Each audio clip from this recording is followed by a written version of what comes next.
Kim Ja-hong is a brave young firefighter who leaps from a tall burning building to save a little girl. After taking the full brunt of the impact, Kim quickly recovers and goes to check on the girl who has reunited with her parents. He asks what's her name, but she doesn't reply. Instead, she leaves with her family without even acknowledging him. Kim then senses something strange, a shift in the atmosphere. Everything looks the same yet seems so different, so distant. Then, he hears someone call his name and turns around to see a man and a woman, formally dressed, and smiling cheerfully. Out the side of his eye, he notices a group of his fellow firemen surrounding a body. It's his body. As he stares in disbelief and begins to freak out, the man and woman approach him and introduce themselves as Haewon and Deok Chun, two of the three guardians who will be guiding him through the 7 trials of the afterlife. They tell him that he died on April 28, 2017, right on time. As Kim pleads with them to allow him one last time to see his mother, he is forcefully transported through a portal to the underworld. Outside the gates of the 7 trials, Kim is introduced to the third guardian, Kang Rim. Kang Rim is a well-respected guardian, as he had successfully guided 47 souls through the 7 trials in the past 1,000 years. Once they approach the gates, Deok Chun presents Kim's ticket into the trial of the 7 hells, and she is pleasantly surprised that it says he is a paragon, a person who lived a righteous life and died an honorable death. She mentions that he is the first paragon in 422 years, and also states that a paragon has the highest chance of passing all 7 trials within the 49-day time limit, and if he does so, he can be reincarnated. Then, they enter through the gates. Their first stop is the Hell of Murder. If Kim had unjustly killed someone or did something that indirectly led to the death of someone, he will be tried, found guilty, and imprisoned here to suffer half a century of torment. Kim stands before the judge, King Byong-zong, as his charges are read aloud by the 2 insulting prosecutors of the underworld. They mention a colleague whom he had left behind in a burning building, injured and trapped, and suggest that he had enough time to return and rescue him. Yet instead, he left him there and the building eventually collapsed and killed him. The prosecutors then bring forward the charge of manslaughter, a sentence spanning 50 years in the Hell of Murder. Kang Rim then stands before the court as Kim's underworld attorney. He begins his defense by replaying the incident for the court. When Kim attempted to help his friend, they were interrupted by the screams of other survivors, injured and stuck within the building as well. The colleague told Kim to help the others and come back for him. After Kim got all the other people out of the building safely, he returned for his friend, but it was too late. The fire had consumed the building and it all came down, killing his buddy. Kang Rim tells the judge that after leaving his friend to help the survivors, Kim had saved 8 people's lives. 8 lives in return for one is a noble deed, and punishment would be unfair. King Byong-zong agrees and clears Kim of the charge before praising him as a hero. The guardians then lead Kim to the Hell of Indolence, a beautiful heavenly landscape, but don't let the view fool you, as just beyond the waterfall resides all the doomed souls. A large spinning crusher tortures all those that dare to seek refuge on the only visible patch of land. And those who try to escape into the pristine water are met with the razor-sharp bite of vicious piranhas. Just before the waterfall rests Queen Cha-gong. To her, Kim must present all the hard work he'd ever endured over his lifetime to prove he wasn't lazy and arrogant. The guardians then talk the Queen through all the good selfless work Kim had endured throughout his time as a firefighter. The Queen is very impressed with everything Kim had done to benefit the lives of others. She asks what inspired such great deeds and Kim simply says he did it all for money. Angered by this response, the Queen says that since money was God to him, he worshipped the wrong God. She then instructs the prosecutors to lower Kim beyond the waterfall. As Kim gets closer to the edge, Kang Rim and Haewon jump in and try to help Kim. Kang Rim then pleads with the Queen to look at the life of Kim one more time, but this time he offers a different perspective. Here, he shows Queen Cha-gong that Kim's life was much harder than just his work as a firefighter. Apart from his usual day job, Kim worked various jobs at night and even looked for work on weekends without getting a single day of rest. Kim had undertaken all of this work to support his terminally ill mother and younger brother who was studying to become a Supreme Court judge. Kang Rim ends his defense by saying that had Kim not worked for his family they wouldn't be alive today. The Queen then comes to her final verdict. She says that even though Kim worked for money, he did it for a selfless purpose, and for that reason, she's out. On their way to the next trial, the group is ambushed by dangerous 4-legged monsters of the Blade Forest of the underworld. When they manage to barely escape the forest, Haewon tells Kim that the monster's attack means that an immediate family member of his has died and become a vengeful spirit, and they're now roaming the earth, which is causing anomalies along his path on the trial. Kim is concerned that his mother may have passed away. Kang Rim tells them that the only way to end this is to find the body of the family member and burn it, which will destroy the spirit. So he makes his way to the realm of the living to find the deceased. The other two guardians blindfold Kim as the monsters can see what he can, and they lead him to the next trial, the Hell of Deceit. Here, Kim will be judged by Admiral Yi Sun-sin on whatever lies he had told and the impact they had. The prosecutors present the charge of forgery, 98 fake letters that were all written by Kim to the children of his fallen colleagues. One specific case is brought forward. The dead colleague who Kim had failed to rescue. His young daughter, Ji-yeon, had received letters from Kim, who had pretended to be her father. In the letters, he tried to encourage and guide her. Kim explains that she was only a little girl and he wanted to give her some comfort. But the prosecutors ask if he ever took into consideration the despair she would feel once she discovered the letters were fake. Kim is lost for words, which angers and prompts the admiral to have his tongue removed. Deok-chun then defends Kim by bringing forth even more fake letters, these ones addressed to his mother. In these letters Kim tells his mother of his wonderful family, his wife and son, and his amazing life, all of which were lies as he was never married, neither did he have any kids.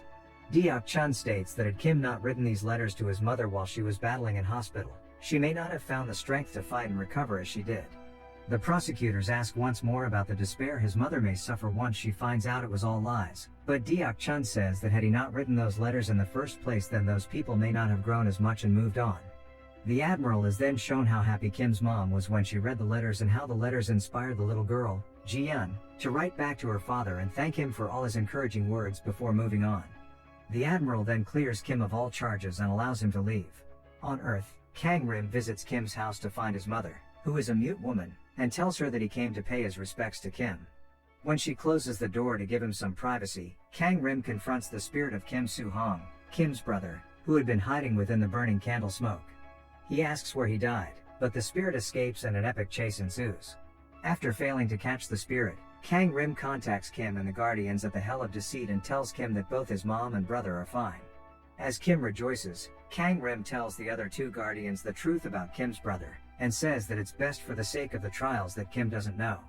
Kang-rim resumes his mission to find and destroy the spirit while the group continue the journey to the next trial.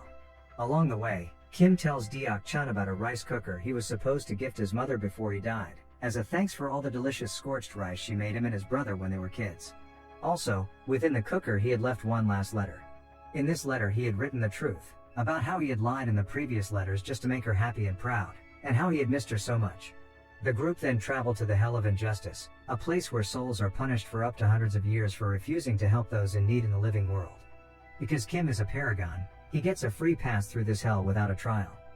On Earth, Kang-rim goes to the military base where Kim's brother Soo-hong was stationed.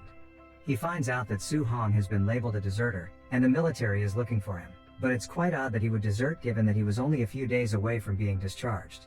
Under the pretense of being a commander that's investigating the desertion of Soo-hong, he questions Lieutenant Park, who had placed Soo-hong on duty, and can easily make out that he's hiding something.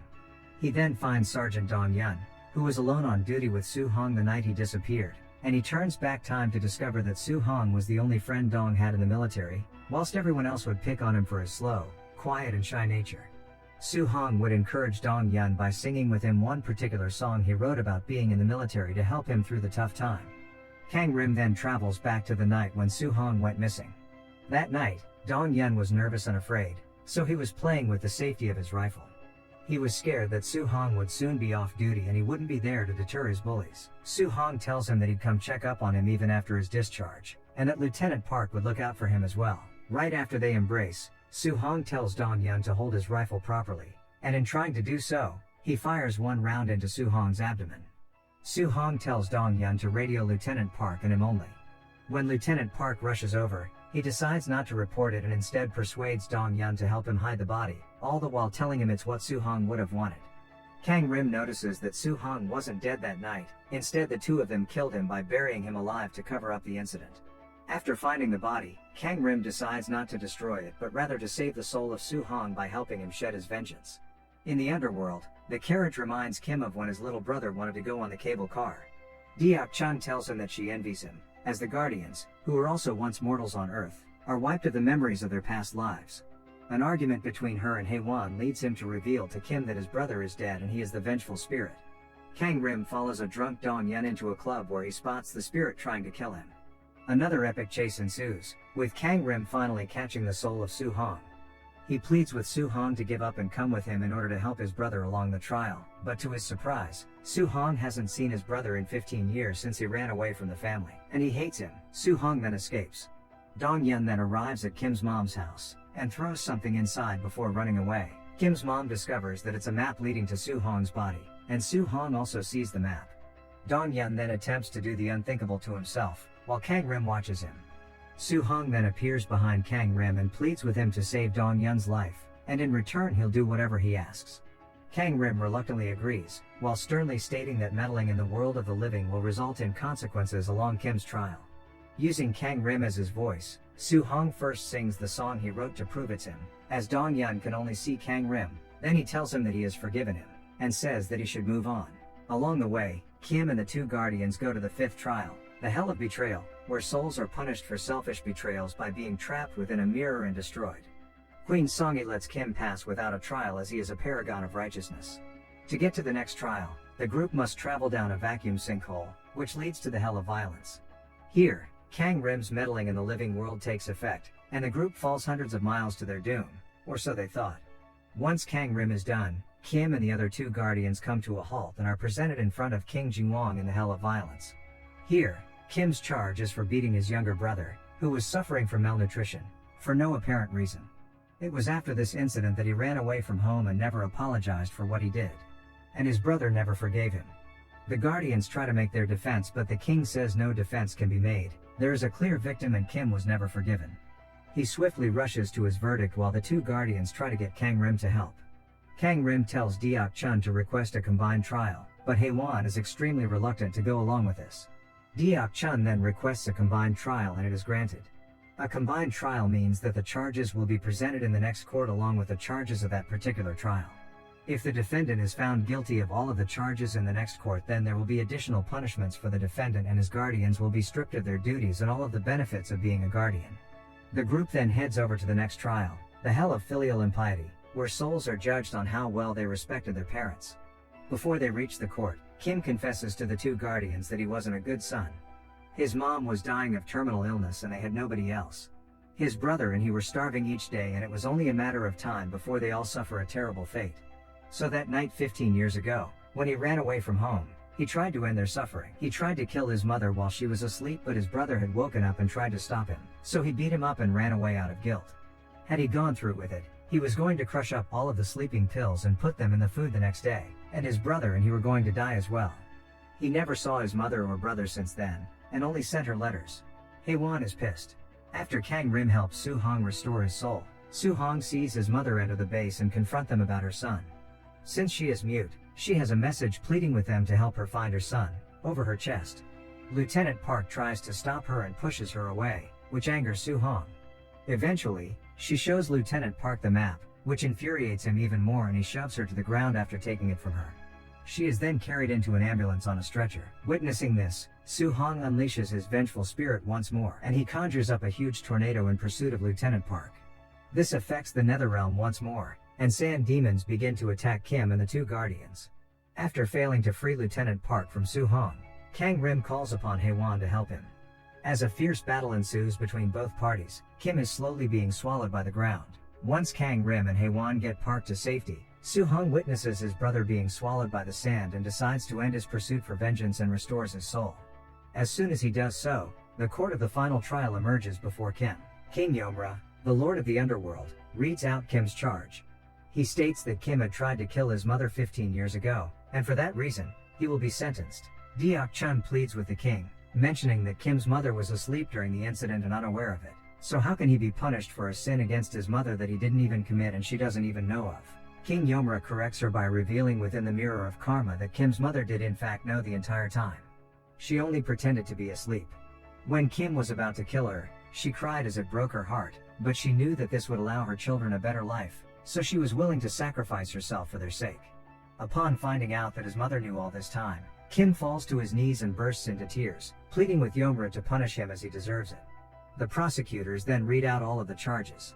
As they do so, an earthquake interrupts them, and in the mirror of karma we see Su-hong enter his mother's dream while she is unconscious in the ambulance. He tells his mother that he has become a Supreme Court judge in the afterlife. He then reminds his mother about the day Kim had attempted to end their family. He tells her that even though Kim tried to kill them, he couldn't go through with it and ran away, but he didn't desert them. Instead, he stayed away from them out of guilt and worked like a slave his entire life to support them. Had he not done so, they would be dead anyway. Su-hong then forgives his brother and hugs his mom, and for the first time, he hears her speak. She calls his name and tries to comfort him. She tells him that all of it was her fault. None of that would have happened if she was a better mother. Upon hearing this, King Yomra decides that there are no charges. A sin forgiven in the living world cannot be punished in the underworld. And so he instructs that upon his arrival through the heavenly gates, Kim be reincarnated immediately. Kim thanks Deok Chun before he leaves. In the living world, Kang Rim does one last thing before leaving. He delivers the rice cooker to Kim's mom at the hospital. At home, she opens it and finds his letter. She reads it and smiles. The end.